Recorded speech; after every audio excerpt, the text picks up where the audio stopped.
Ambassador Jinwoo Kim walked slowly into the massive council chamber on Kepler Prime. The room was huge, with crystal seats that reached high into the ceiling like frozen waterfalls. Representatives from dozens of alien species sat in those seats, their eyes fixed on the holographic display floating in the center of the room. The display showed something that made Jinwoo's blood run cold. It was the Void Reaper fleet, thousands of dark ships that looked like they were alive. These biomechanical monsters had already destroyed 3 entire star systems beyond the edge of the galaxy. Now they were coming closer, and Earth was directly in their path. Jinwoo had been Earth's voice in this council for 8 years. He had seen debates about trade routes and mining rights, arguments about territorial disputes, and discussions about scientific research. But he had never seen anything like this. The fear in the chamber was thick enough to cut with a knife. General Huan Park stood beside him, wearing the blue uniform of the Terran Defense Force. Huan had brought detailed plans showing humanity's newest weapons and defensive systems. The Phoenix-class warships could keep fighting even when half their hull was blown away. The adaptive AI systems could learn from enemy attacks and counter them in real time. The quantum shield technology could protect entire planets. "We can stop them," Huan had said in the preliminary meetings. "But we need the full support of the Council fleet." For 30 years, humanity had been a loyal member of this galactic council. Earth had sent ships to help defend alien worlds during the Kepler Rebellion. Human scientists had shared their medical advances to stop the plague that nearly wiped out the Vortak homeworld. Earth's mining colonies had provided rare minerals for council projects at cost, never asking for profit. But now, when humanity needed help, everything was different. The Altarian representative spoke first. General Cora Thex was tall and proud, with silver skin that gleamed under the chamber's lights. Her people were famous warriors, known for their honor and courage. At least that's what Jinwoo had always believed. "The Void Reapers are too strong," Cora said in her cold, metallic voice. "We cannot risk our core worlds trying to defend the outer colonies. Some sacrifices must be made for the greater good." Jinwoo felt his heart sink. He looked around the chamber, hoping to see support in other faces. Instead, he saw fear and calculation. The ancient Vortak delegate raised one of his 4 arms.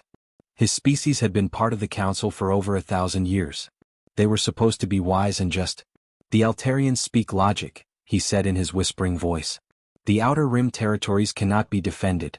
We must focus our forces on protecting what can be saved." One by one, other species voiced their agreement.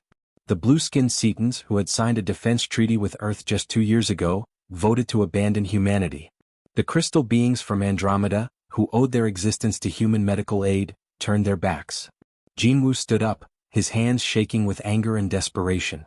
"Council members, please listen to reason. Earth and the human colonies are not just strategic positions. They are home to over 40 billion people. We have families, children, entire civilizations that will be wiped out if you abandon us."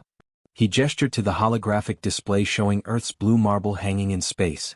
"We have been your allies for 3 decades. When the Kepler Union was attacked by pirates, human ships were the first to respond. When the Vortak plague threatened to destroy an entire species, human scientists worked day and night to find a cure. When trade routes were threatened, human merchants took the dangerous runs to keep commerce flowing." The chamber was silent except for the soft humming of the translation systems. Jinwoo could see some delegates looking uncomfortable, but none of them spoke up. "We are offering to share our most advanced military technology," Jinwoo continued. "The Phoenix-class ships, the adaptive AI, the quantum shields, we will give you everything if you help us defend our worlds." General Huan stepped forward and activated a holographic projector. The air filled with technical blueprints and tactical displays. "These systems could revolutionize galactic defense," he said. "But they need to be deployed quickly, and they need the support of the full council fleet to be effective." For a moment, Jinwoo thought he saw hope in some faces. A few delegates leaned forward to examine the technical data more closely. But then Council Speaker Zephys raised all 6 of his arms for silence. Zephys was an ancient being older than most civilizations. His gray skin was covered in ritual scars that told the story of his long life. When he spoke, his voice carried the weight of centuries. "The Council has heard all arguments," Zephys announced. "We will now vote on the proposal to commit full military resources to defending the Outer Rim territories." The voting system activated, casting beams of light from each delegate's seat to the central display. Red for no, green for yes. Jinwoo watched in growing horror as red light after red light filled the chamber. Even species that humanity had helped, Even allies who had signed mutual defense pacts voted against them. The final tally appeared on the display: 127 votes against, 3 votes in favor. Only the newest council members, species too small to have real influence, had supported humanity. The vote has failed, Zephys declared. Furthermore, due to the emergency nature of this crisis, Earth's council membership is hereby revoked. All human military assets under council jurisdiction are confiscated for redistribution to core world defenses. This session is adjourned. Jinwoo felt the floor drop out from under him.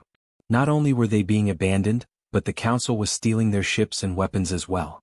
As delegates began filing out of the chamber, many avoiding eye contact with Jinwoo, he activated his personal communicator and sent a message back to Earth. His voice was steady but his hands were trembling. This is Ambassador Kim to Earth Command. The council has voted. They're leaving us to die.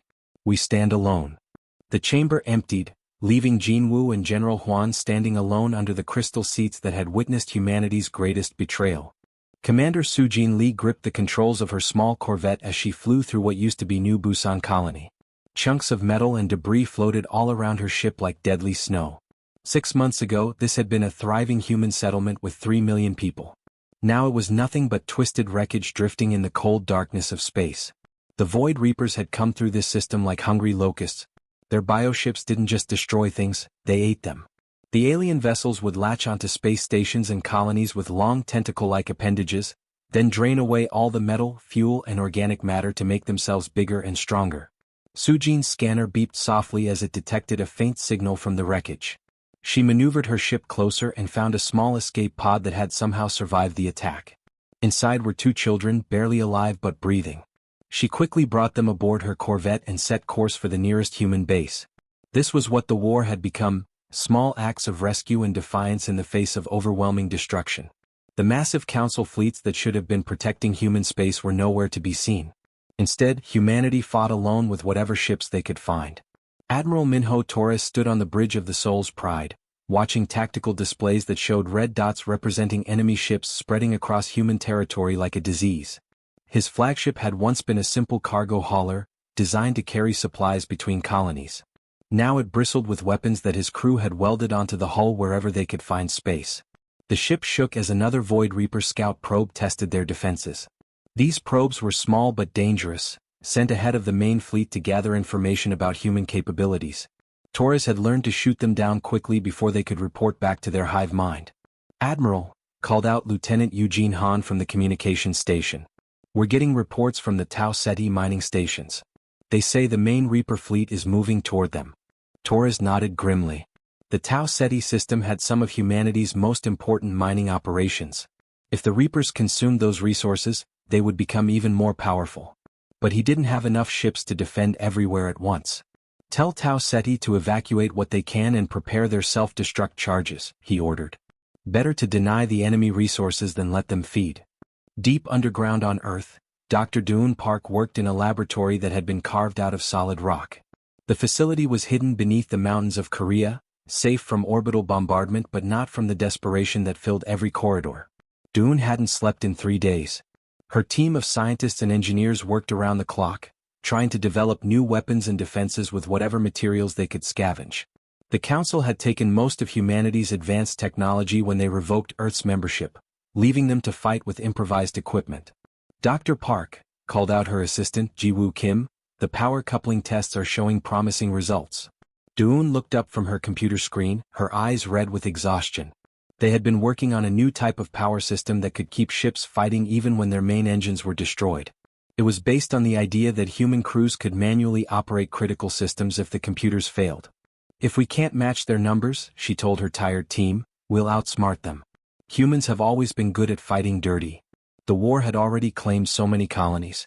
New Singapore had fallen in the first wave, its population evacuated just hours before the bioships arrived. The agricultural worlds of the Centauri sector had been consumed, their fertile soil drained to feed the alien fleet's growth. Seojun Choi remembered the day his family fled from Kepler's garden. They had been farmers, growing food for the nearby space stations. When the evacuation order came, they had only minutes to grab what they could carry. His daughter had cried as they left her pet rabbit behind. Now Seojun worked as a gunner on a converted mining ship, using industrial lasers to fight bioships instead of cutting through asteroids. His wife and daughter were safe in the underground cities of Earth, but he would keep fighting until the last human colony was free. The mining stations in Tau Ceti fought to the very end. When their defenses finally failed and the Void Reapers began boarding their facilities, the miners sent out one last message on all frequencies: Earth must survive. Remember us. Then they triggered the charges that turned their stations into massive bombs, taking dozens of bioships with them into the darkness. Admiral Torres watched the reports coming in from across human space. Every day brought news of another colony lost, another group of refugees fleeing toward Earth. The Void Reaper fleet was like a massive storm, and Earth was directly in its path. When the enemy finally reached the solar system, Torres knew that this would be humanity's last stand. The bioships emerged from hyperspace like a swarm of angry insects, their organic hulls pulsing with stolen energy. There were thousands of them, maybe tens of thousands. The human fleet numbered less than 200 ships. Torres activated the communication system that would broadcast his message across the entire galaxy. He knew that the Alien Council members would be watching, safe in their core worlds while humanity faced extinction. His weathered face appeared on screens throughout Council space as he spoke in a calm, steady voice. You left us to die. Now watch us show you how humans choose to live. The siege of Earth began with humanity outnumbered 1,000 to 1. But they would fight anyway because that's what humans do. Chief Engineer Hygiene Yoon's hands shook as she connected the last wire into the Soul's Pride's computer brain. She had been working for 3 days straight without sleep, drinking coffee and energy drinks to stay awake. Her eyes burned and her back ached, but the work was almost done. The Berserker Protocol was humanity's newest weapon, not a gun or a missile but a way of thinking. The artificial intelligence in each human ship would learn from every battle, getting smarter and more dangerous with each fight. When one ship learned something new, it would share that knowledge with every other human vessel in the fleet. System activation in 30 seconds, Hygiene called out to Admiral Torres on the bridge above her. Around Earth's orbit, dozens of other engineers were doing the same work on every ship that could still fight. Cargo haulers, mining vessels, passenger liners, anything with an engine and space for weapons. The AI came online with a soft hum. Immediately, data began flowing between ships as the computers started talking to each other. They analyzed every previous battle, every Void Reaper attack pattern, every weakness they had discovered. What had once been separate ships fighting alone became part of a single, learning mind. Captain Ji-hoon Nam felt the change immediately aboard his destroyer, the Incheon's Fury. His ship's computer began suggesting new tactics, new ways to move and fight that no human had ever thought of before. The AI was taking humanity's natural ability to adapt and making it 1,000 times faster. The Battle of Luna Station tested the new system within hours. Ji-hoon's ship was protecting the space station when a group of Void Reaper biocruisers broke through the defensive line. These alien ships looked like giant sea creatures, their hulls pulsing with stolen energy and covered in weapon pods that could tear apart human vessels. The Incheon's Fury fired everything it had: plasma cannons, missile launchers, even the small defensive guns meant for shooting down incoming torpedoes. But there were too many enemies and they were too strong. One by one, the ship's main weapons went offline as enemy fire found its targets. "Captain, we've lost primary weapons," shouted Lieutenant Park from the tactical station. "Hull breach on decks 4 and 5. We're losing atmosphere." Any normal ship would have retreated at this point. Any normal captain would have pulled back to regroup. But Ji-hoon looked at the tactical display and saw something different. The Phoenix protocol that Dr. Park's team had developed was keeping his ship's critical systems running even as the hull cracked open around them. "All hands prepare for ramming speed," Ji-hoon announced over the ship's communication system. His crew looked at him in shock, but they trusted their captain. They had all lost friends and family to the Void Reapers. The Incheon's Fury accelerated directly toward the largest biocruiser, its damaged engines screaming with effort. The Berserker AI calculated the perfect angle of attack, finding the exact spot where the ship would do the most damage to the enemy. The collision was spectacular. The destroyer's reinforced nose punched through the biocruiser's organic hull like a spear. But instead of dying, the human ship kept fighting. The Phoenix protocol had turned every deck into an independent combat unit. Crew members with plasma cutters and improvised explosives poured into the alien vessel, turning their dying ship into a massive bomb from the inside. When the biocruiser finally exploded, it took 2 other Reaper ships with it. The Incheon's Fury was gone, but its sacrifice had saved Luna Station and taught the AI network a new way to fight. On Mars, Sergeant Eunhai Shin watched the planet's orbital defense grid crumble under Void Reaper attack. The massive gun platforms that protected the Red Planet were being torn apart by bioships that moved like living things through space. But the fight wasn't over. Eunhai had been organizing civilian volunteers, people who had never held a weapon in their lives but were willing to defend their homes. Miners who knew how to use explosives, farmers who understood machinery, factory workers who could improvise weapons from industrial equipment. When the first Reaper landing pods crashed into the Martian surface, they found humans waiting for them. The aliens had expected to face a few scattered military units. Instead, they met an entire population that refused to surrender. Use the mining charges on the big ones, Eunhai radioed to her teams as biomechanical monsters emerged from the landing pods. Aim for the joints where their armor is weakest. The battle for Mars became a street-by-street fight. When the volunteers ran out of ammunition, they used industrial explosives. When those were gone, they fought with welding torches and heavy machinery. Some of the miners even used their knowledge of underground tunnels to attack the aliens from below. Dr. Doon Park made her breakthrough while analyzing captured pieces of Void Reaper bioships. She had been studying the alien technology for weeks, trying to understand how their vessels could repair themselves and grow stronger by consuming other ships. Their bioships have a weakness, she announced over the tactical network to every human commander. They need to feed constantly. If we can disrupt their consumption patterns, they become vulnerable. The discovery changed everything. Human ships began targeting the feeding tentacles that the bioships used to drain energy and matter from their victims. Without constant feeding, the alien vessels became slower and weaker, their self-repair systems failing. The new tactics spread through the human fleet like wildfire. Ships that were damaged beyond normal repair became guided missiles, their crews staying aboard to aim them at enemy vessels. Space stations continued fighting even as they broke apart, their guns firing until the last possible moment. Across the galaxy, representatives of the Council species watched their communication screens in stunned disbelief. The humans they had abandoned to certain death were not only surviving but actually winning battles against impossible odds. General Cora Thex stood on the bridge of her flagship, watching death approach through the viewscreen. The Void Reaper scouts had found her fleet in the Proxima system, and now they were closing in like hungry wolves. Her beautiful Altarian warships, with their gleaming silver hulls and ceremonial weapon arrays, had been designed for battles between civilized enemies who followed rules of honor. But the Void Reapers followed no rules.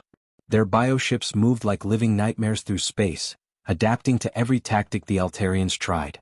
When Chorus fleet fired their plasma cannons, the enemy vessels grew thicker armor. When they launched missiles, the bioships sprouted defensive tentacles that swatted the weapons away like annoying insects.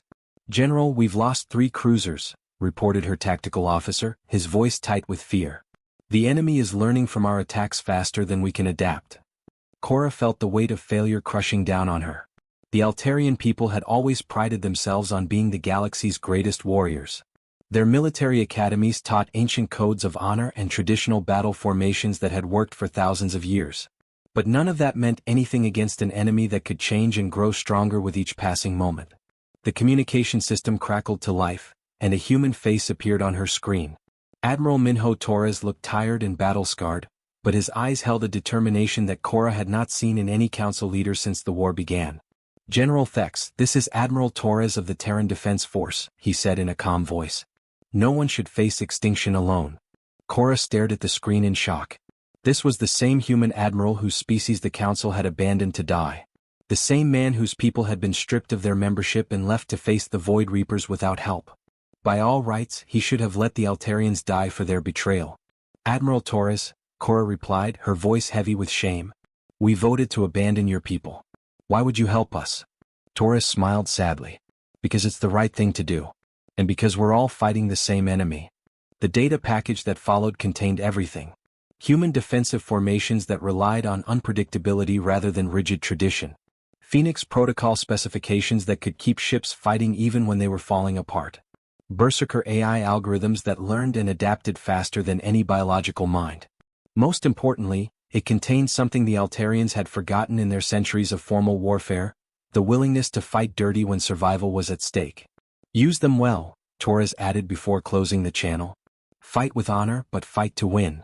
Cora immediately ordered her fleet to implement the human tactics.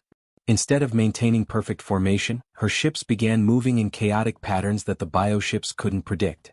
When the enemy adapted to their weapons, the Altarians switched to ramming attacks and improvised explosives. The Phoenix Protocol saved ship after ship.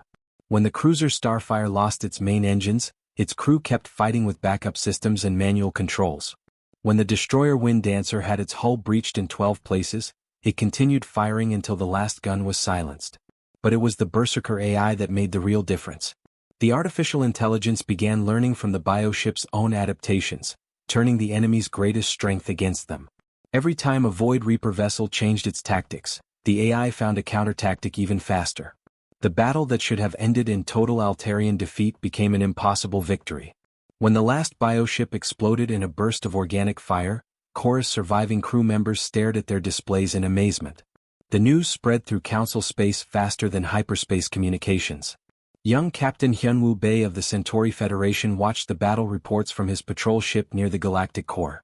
His species had been among those who voted to abandon humanity, convinced that the humans were too weak and chaotic to be useful allies. "We were wrong about the humans," he transmitted to his government. "They're not just surviving, they're saving us." Similar reports came in from across the galaxy. Human ships were appearing in systems where Council fleets were under attack, sharing their new technologies and fighting alongside species that had betrayed them. The humans asked for nothing in return except the chance to fight together against their common enemy. Ambassador Nari Sung, who had taken over Earth's diplomatic duties after Jin-Woo Kim's return to the military, received the first formal communication from a Council world in 8 months. The message came from the Centauri Federation and was beautifully simple. "How can we help?" More messages followed. The Kepler Union offered their industrial facilities to build human-designed weapons. The crystal beings from Andromeda shared their energy technology to power the new defensive systems.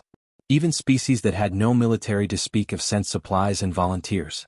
Back at Earth, Chief Engineer Hai Jin-yoon worked around the clock to retrofit the lunar defense platforms with new weapons based on captured Reaper biotechnology. The humans had learned to turn the enemy's own adaptive abilities against them, creating weapons that could evolve and improve just like the bioships. Admiral Torres stood on the bridge of his new flagship, looking out at the fleet that had gathered around Earth. The old soul's pride was gone, destroyed in the defense of the Mars colonies. This new ship was purpose-built for war, constructed in Earth's orbital shipyards with help from returning Council allies. The vessel bore scars from a dozen battles, but its crew was harder than the titanium hull that protected them. They had learned to fight without hope, to keep going when everything seemed lost, to find victory in situations where victory should have been impossible. Council ships from across the galaxy had joined the human fleet.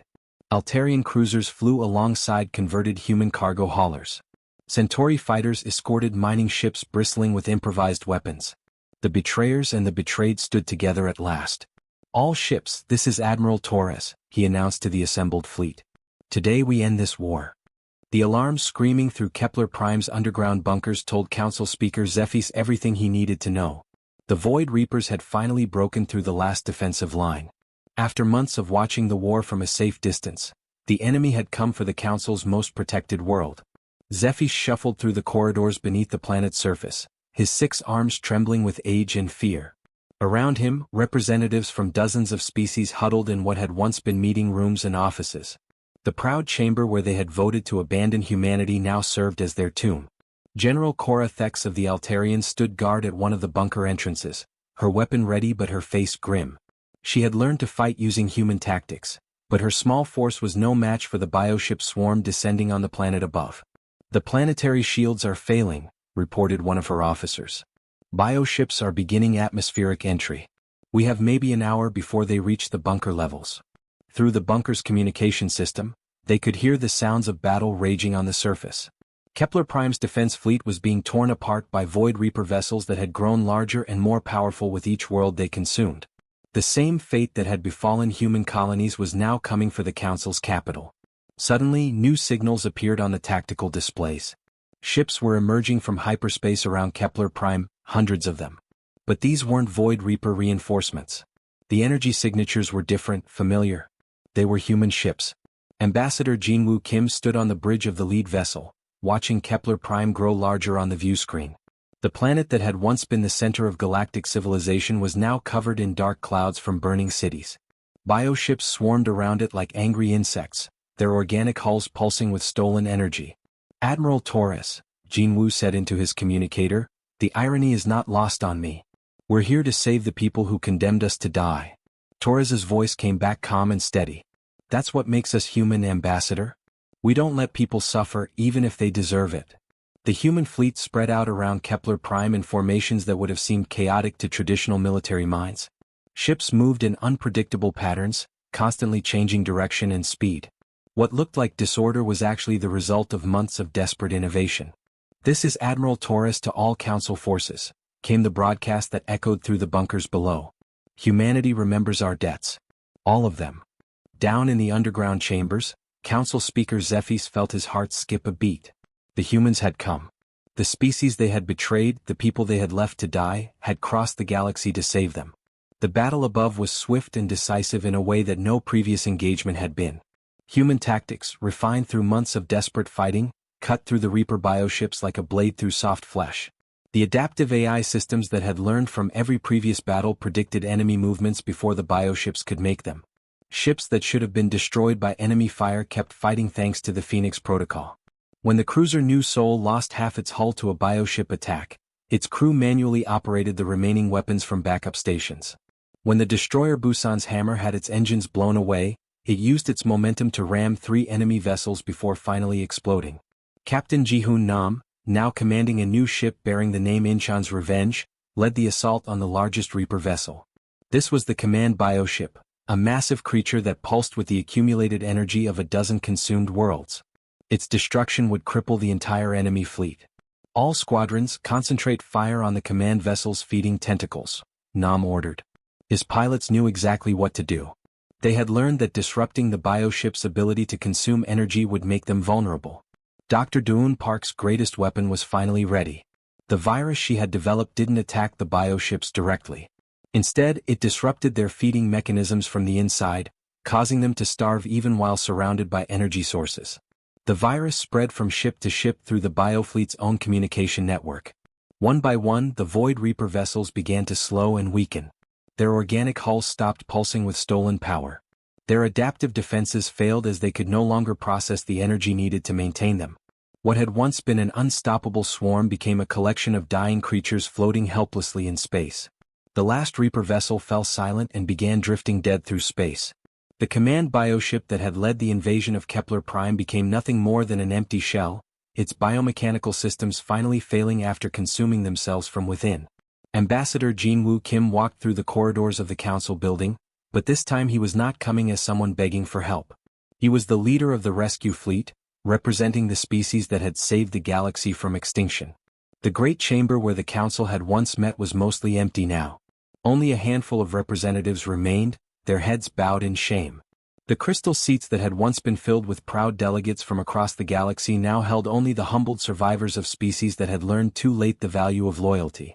"The war is over," Jin-Woo announced to the small gathering. "The Void Reapers have been defeated. But the galaxy has changed. The old council failed when it was needed most." He gestured to the empty seats around him. "The Terran Protective Covenant is now open for membership.